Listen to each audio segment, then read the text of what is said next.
Hi everyone, I'm Meteorologist John Dissauer. Thanks for checking out New at Dissauer. It is Wednesday, February 23rd. It's about 12:50, and I wanted to update you on what's going on weather-wise across the area. Kind of cool and chilly across southeast Missouri, southern Illinois, western Kentucky, northwest Tennessee, and northeast Arkansas. Cloudy skies, temperatures are in the 30s to middle 40s. This morning we even had some reports of some freezing rain with some very light rain that's moving across the area out towards the Ozarks of southeast Missouri. You can see these are all generally moving from west to east. There's a slight north component to it, but mainly it's east. And once this rain that's out across, let's say, Butler, Wayne, and Iron counties in Missouri move out of here, I think we will be done for the rain. But we'll still stay cloudy. In fact, we're going to stay cloudy for the next several days. Let's talk about some severe weather. We still have the possibility of some strong storms Thursday evening across the KFES viewing area, and especially just to the south. This is the latest outlook from the Storm Prediction Center, their Day 2 outlook for Thursday into Friday morning. The yellow area is a slight risk. The orange area excuse me, indicates a moderate risk for severe weather. So chalk this one up. This is our first moderate risk of severe weather issued by the Storm Prediction Center for 2011. And this does include a few of our counties. The extreme southern boot heel of Missouri, as well as northwestern Tennessee, is included in the moderate risk. The slight risk line has been shaved a little further south than what it was yesterday, but it runs generally from West Plains to Poplar Bluff to Sikeston and to Paducah and south. So the area in yellow is under a slight risk area, or is in the slight risk area by the Storm Prediction Center in their Day 2 outlook. As I talked about yesterday, the track of the low is really going to depend upon if we see severe weather or not. Or it will be dependent on whether or not we'd see the severe weather. So let's take a look at the European model. Area of low pressure begins to develop out across Texas and Oklahoma. The warm front along here. Thursday morning we're still south of the front according to the European. A lot of rain developing ahead of it, so we'll stay cool, but once that front begins to lift, we will then see temperatures begin to rise. I'll leave this low here so we can kind of draw in between the areas. Here we are at noon on Thursday. Warm front is lifting across the area something like this. Warm, moist air is south of the front. Some cooler east-northeasterly winds will be up above the front or north of the front. So we're still dealing with a lot of showers through the day on Thursday. Here we go by 6 o'clock on Thursday. Put the low right here. Warm front is still lifting north of the area. So just by looking at this, by 6 p.m. Thursday, my thought would be for severe weather threat would be in... let me try that again here. Somewhere in here would be the best area for severe weather. The warm sector of the storm near the low, near a triple point, and having upper level support with the winds. And then we take it here to Thursday, and you can see here's where the low is. So we'll go ahead and track that low right up here, and you'll see that's the general track of the storm before it exits on out of here. The European still remains the furthest north track of all the models. Here's the GFS model.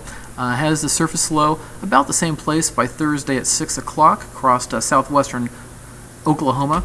Warm front still south of the area. By 6 p.m. Thursday, it has a surface low right here. So notice instead of taking a track like this, it's taking more of a track like this.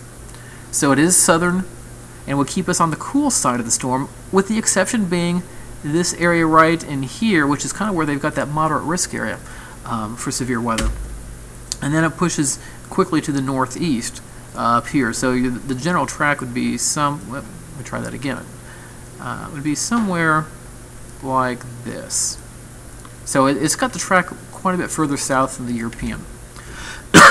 The one thing the models are indicating, sorry, I'm still coughing, I'm still bad, or have a few lingering things from that sickness I had earlier, the flu or cold or whatever it was. We could see some heavy rainfall out of this. I wanted to show what the models are indicating for the rainfall amounts. Here's the GFS model, or this morning's GFS run, the 12Z depiction of as to how much rain will fall. 3 inches of rain in Paducah, 1.8 in Cape, almost 3 inches in Portageville, and the same in Martin, Tennessee. The European also showing a lot of rain, possibly with this storm. You'll notice that the heaviest bullseye is a little further to the north, which makes sense because the low went a little further to the north. So it's got over 2 inches of rain in Cape, Paducah, 2 1/4 in Portageville to Martin, Tennessee, and 2 inches of rain in Mount Vernon. Our RPM model, which is one of our high-resolution models, this is a 12-kilometer resolution run of the 15Z version of it. And you'll see as we take it through time, the amounts it's putting down, some impressive amounts. We're talking 3, almost 4 inches of rain. In fact, you can see there's a little 4-inch bullseye there just to the west of Paducah. So there could be some very heavy rainfall associated with the system. Because of that, the National Weather Service does have a flash flood watch out for Thursday morning through Thursday evening or night for these counties shaded in the green. We're not then done with the severe weather just yet. We've got some other storms that are lining up. Remember yesterday I showed you the storm we were talking about was sitting here. It's now, the energy is churning away and getting caught up by the jet stream and getting pushed into the central United States right now. This is the system that's going to bring us another chance for some severe weather Sunday night into Monday. So it's out here southwest of Alaska, north of Hawaii, and it's going to be shot down and brought up our way for Sunday. And just off the edge of these satellite images, there's another storm that's developing out here. You can kind of see the moisture beginning to be brought up out of it and pushed in from out across the Southwest Pacific. And there's one additional storm on top of that we're keeping an eye on, which that one may be a little further to the north and not affect us too much. So we're not done with these storms just yet. It's going to be an active 2-week period, I think. Want to remind you, we've got our Storm Team weather radios. We may need them Thursday evening, especially for some of our southern counties. We may need them again on Sunday, especially Sunday night and early Monday morning, the way it appears right now. So these will be evening, if not overnight storms, especially around 2 on the weekend. So now is a good time to go out and get your weather radio. You'll get it today and you'll have it for tomorrow. And if you can't get it before Thursday, go out Friday or Saturday and pick one up so you've got it for Sunday into Monday if we have severe weather with that round as well. They're $29.99. Regular price is $49.99. Pick them up at any one of these Orscheln stores in these different locations in Cape Girardeau, Dexter, Perryville, Poplar Bluff, or Sikeston. You can pick them up in Flora, Illinois, or Murray, Kentucky. If you can't get to one of these locations, and we suggest that you do go to these locations, but if you can't get there, I understand that, you can go to our website, kfvs12.com/weatherradio, and you can purchase it there for $29.99. You'll have to pay for shipping, so it's a little more expensive than just buying the radio outright. I think it's a $5 or $6 shipping charge, but you can still get one, and I highly recommend this radio. I've got this radio at home. We've got one of those here in the Weather Center, and they're nice radios to have. And even if you don't get that radio, go out and just pick one up. All these weather radios, to me, is just as important as a smoke detector or a fire detector in your house.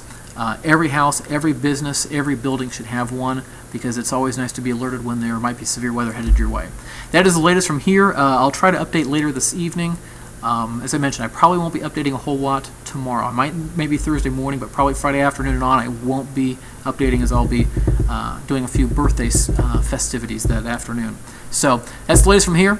Bob will be in tonight on KFVS 12 for Heartland News at 5, 6, 9, and 10. I'll give you the latest information there. And then Laura is in for Brian tomorrow morning. They're swapping days, and she'll have the latest as well. This might be a storm where we don't know the track of the low until the last run. So probably 12Z tomorrow's runs will be the real indication as to what track is this storm going to take, and we'll have a better idea if it goes further north, a better chance for severe weather around here. If it goes further south or takes more of a southerly track, the severe threat would stay on mainly south of the viewing area.